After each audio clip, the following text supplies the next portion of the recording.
Ya, saya lanjutkan lagi bagaimana kemudian orang kemudian banyak berpikir Perpu yang dikeluarkan Perpu 1 tahun 2020 ini seperti seolah-olah ingin ada kebal hukum dari pemerintah dalam menyalurkan bantuan dalam rangka COVID-19. Saya masih bersama Masinton Pasaribu, Komisi 3 DPR RI, dan juga Asep Iwan Iriawan. Bang Masinton dan Kang Asep, boleh kita agak sedikit menjawab pendek-pendek ya, ada beberapa hal yang ingin saya tanyakan. Ke Bang Masinton dulu. Kan ini toh harus tetap diajukan ke DPR.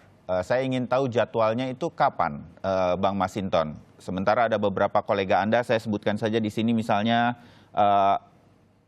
Saan Mustafa dari fraksi Partai Nasdem. Ini cenderung setuju tampaknya. Berkaca dari pengalaman terdahulu yang tadi kita sudah bahas bersama Kang Asep. Jadi pasal-pasal seperti ini diharapkan tidak terjadi lagi, jangan sampai penyaluran anggaran menjadi alasan pelaksana anggarannya dipidanakan. Nah, hal semacam ini kan nanti akan ada debatable begitu di dalam DPR. Kan butuh waktu, sementara dananya harus cepat, Bang Masinton. Ya, jadi begini Mas Bayu, dalam pemerintah melaksanakan semua aktivitasnya itu kan sudah ada dasar hukumnya, sudah ada payung hukumnya, dasar bertindaknya, baik yang diatur dalam Undang-Undang APBN, dalam tata kelola pemerintahan yang bersih, kemudian juga dalam aturan dalam sistem penanganan krisis gitu ya, umpama dalam Undang-Undang Nomor 9 2016 pencegahan dan penanganan krisis sistem keuangan itu. Nah, semuanya itu sudah diatur. Nah, pemerintah hari ini bertindak cepat ya dengan di backup anggaran tadi. Nah, termasuk dengan anggaran besar ini yang harus dipertanggungjawabkan juga. Nah, kemudian pemerintah nggak perlu takut bahwa nanti akan dipidana dalam melaksanakan apa ini segala macam. Menurut saya nggak begitu cara berpikirnya. Kan negara punya perangkat ya, bisa minta pendapat dari Kejaksaan Agung Jamdatun sebagai Kejaksaan Agung sebagai pengacara negara ya. Kalau dilakukan langkah ini apa segala macam untuk mengantisipasi konsekuensi hukum, mungkin ada diskresi yang harus dilakukan dalam mengatasi situasi saat ini dengan tindakan cepat. Nah, jadi saya berpandangan bahwa ini yang selalu saya katakan, Perpu ini disusun tidak memenuhi kaidah ajas-ajas perundang-undangan. Dia harus memenuhi unsur filosofinya, sosiologinya, kemudian asas yuridisnya. Nah, sekarang ini di mana sebuah perundang-undangan dia tidak memenuhi kaidah-kaidah dasar tadi itu. Nah, ini yang menurut saya ya pemerintah bergerak cepat, nggak perlu khawatir. Nah, ini yang kecurigaan saya adalah ya ini didompleng kaum oligarki tadi, ada 405 triliun di situ. Kemudian juga berkait dengan sektor keuangan, moneter. Paling tidak kita kemudian punya pikiran-pikiran yang kecurigaan-kecurigaan seperti itu. Kira-kira begitulah ya dengan munculnya Perpu ini.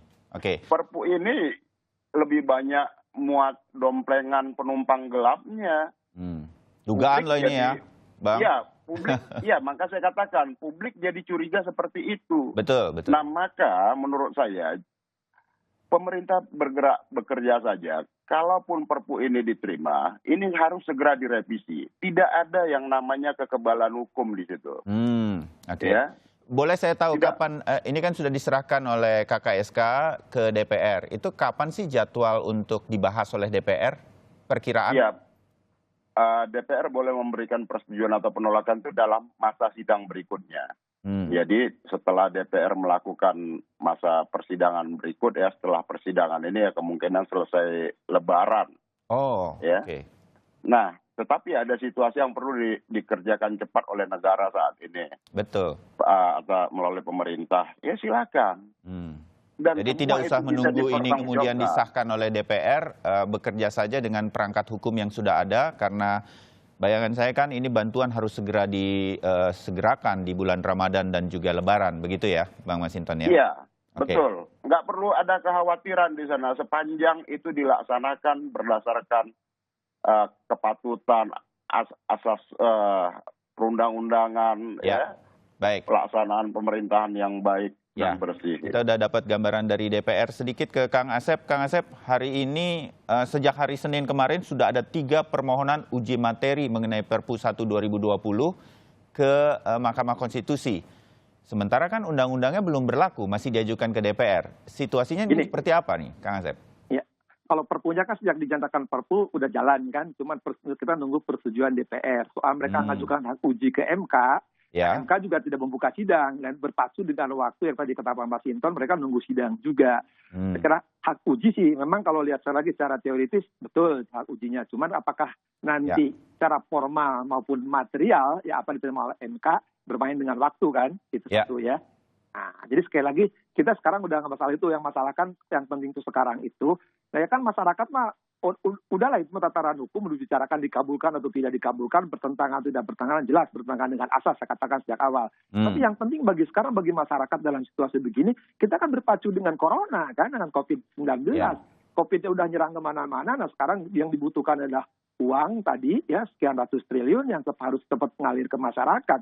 Kalau kita masih berpihak terus kepada aturan-aturan yang nggak jelas, ya masyarakat keburu keteteran kan, semakin banyak korban. Tapi yang penting sekarang sudahlah cepat itu uang itu yang 400 triliun itu tidak ngalir kemana-mana, ngalir sampai kepada masyarakat. Nah, sekarang dari kasus ini pemerintah harus belajar, harus menerima masukan-masukan bahwa jangan sampai bertentangan dengan Undang-Undang 1211, asas-asas ya pembentukan peraturan perundang-undangan, di antaranya ajas tadi efektif, efisien dan dapat dilaksanakan. Bikin undang-undangnya tidak dapat dilaksanakan sementara masyarakat sedang butuh uang ini harus cepat mengalir. Nah itu. Yang penting sekali lagi tadi ya bahwa tidak usah udah takut kalau uang mengalir tanpa dilengbet, tanpa dicoceng, tanpa dimaling ya. Kenapa harus takut? Udah alirkan aja uang itu ngalir seperti jet pump gitu kan, jangan ngalir seperti itu, kemana-mana. Kalau itu kemana-mana segera nggak ada masalah kok. Ya, begini Kang Asep, sedikit bagian akhir mungkin dari Anda.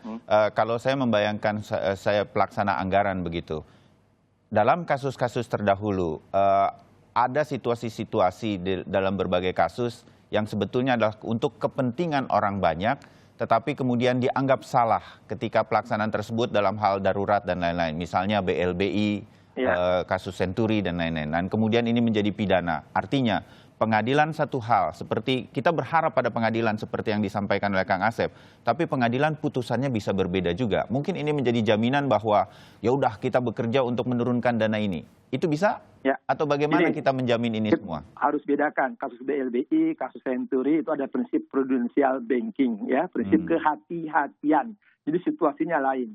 Sekarang kan situasinya juga masyarakat yang sedang dihadapi yang butuh berpacu dengan waktu. Artinya apa? Masyarakat tuh bisa tahu uang ini dari sekian ratus triliun tuh turun dari perintah presiden sampai ke presiden, sampai ke tukang bajigur berapa, itu ketahuan kan? Nah kalau kasusnya yang Bank Bali, BLBI dan sebagainya Senturi, kita kan tahu itu lain, itu kan kelompok-kelompok tertentu. Itu ada kepentingan sekali lagi ya kelompok-kelompok tertentu.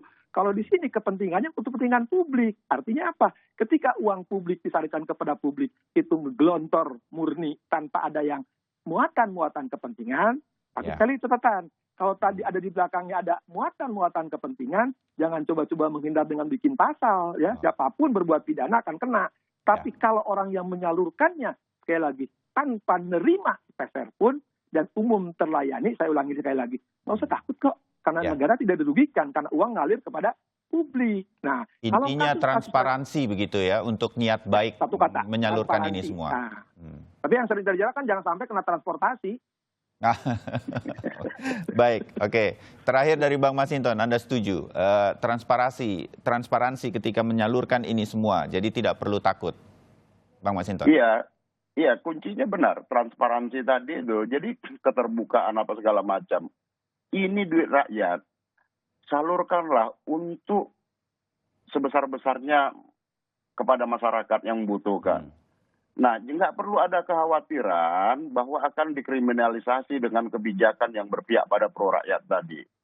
Penegak hukum saya pastikan tidak akan menyentuh sepanjang dia tidak melakukan penyelewengan dalam pelaksanaan tugas pelayanan kepada masyarakat yang terdampak COVID ini. Nah, menurut saya ini kekhawatiran-kekhawatiran yang berlebihan lah ya, sehingga harus diletakkan pasal tidak boleh dipidana, diperdata, bahkan dipetunkan juga nggak bisa. Itu kan konyol menurut saya. Ya. Nah, jadi dalam konteks kepentingan masyarakat, bekerja saja benar, ya, salurkan itu 405 triliun itu kepada masyarakat yang membutuhkan di seluruh Indonesia ini. Ya.